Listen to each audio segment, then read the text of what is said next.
زكاة الأبدان، نصابها وكيفية إخراجها، مع فضيلة الدكتور توفيق العبيد، الأستاذ المساعد بكلية الدعوة الجامعية للدراسات الإسلامية ببيروت، ضمن البرنامج الرمضاني زاد الجنة.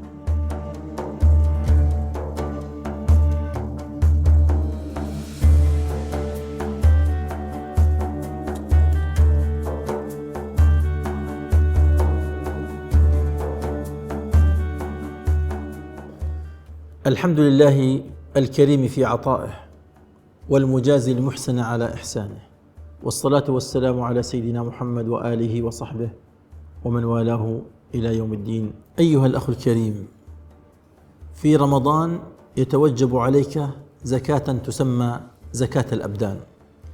هل مر عليك هذا الاسم؟ نعم، مر عليك هذا الاسم، ولكنه مر عليك باسم زكاة الفطر.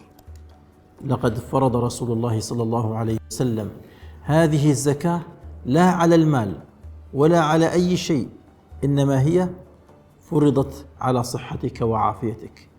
فرضها رسول الله صلى الله عليه وسلم طهرة للصائم وإغناء للفقير. فقد فرض رسول الله صلى الله عليه وسلم زكاة الفطر صاعا من تمر أو صاعا من شعير على كل حر أو عبد، ذكر أو أنثى.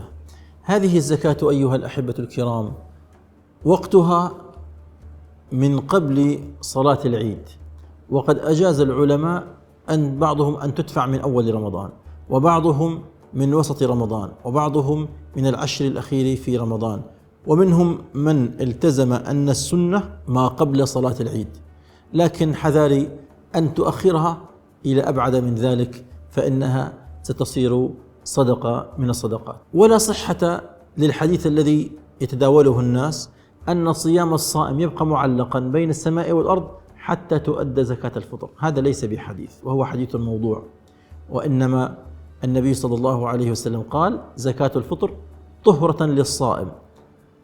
لذلك كما أننا بعد كل صلاة نستغفر، وذلك الاستغفار يكون من أجل شرود حصل معنا، عدم خشوع حصل معنا، لم نقم بين يدي الله عز وجل القيام الذي يجب أن نقوم له سبحانه وتعالى، فنحن ما أن نسلم حتى نباشر بالاستغفار. فهذه زكاة الفطر بمثابة هذا الأمر. من الذي يدفع زكاة الفطر؟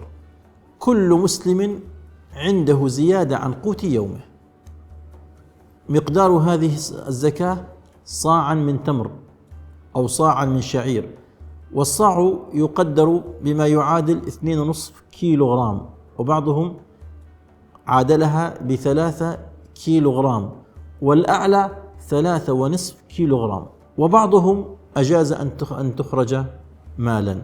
فزكاة الفطر أيها الأحبة الكرام في عمومها يجب أن تستعد لها من الآن، فإن هناك من ينتظرها، فلا تتأخر عليهم. لمن تعطى؟ تعطى للذين يستحقون الزكاة في أصلها، أي زكاة المال، هم الذين يستحقون أيضا زكاة الفطر. للفقراء الذين أحصروا في سبيل الله، أيضا للذين يحسبهم الجاهل أغنياء من التعفف، للأسرة المتعففة، للأسرة التي عندها أيتام، للأسرة التي عندها مصابين، للأسرة التي عندها أمراض، ذوي الدخل المحدود والضعيف، كل هؤلاء يستحقون زكاة الفطر. فاحرص أن تعطيها لهم، ولو أعطيتها لأرحامك، إخوتك، عماتك، خالاتك الفقراء، فقد فزت بالصلة وبالبر أيضا. فأسأل الله عز وجل أن يرزقنا وإياكم أن نؤدي هذه الزكاة على حقها، فهي زكاة أبداننا. نسأل الله سبحانه وتعالى أن يكرمنا بأن يختم لنا بالصالحات، وأن يتقبل منا سائر الطاعات. وصلى الله على سيدنا محمد، والحمد لله رب العالمين.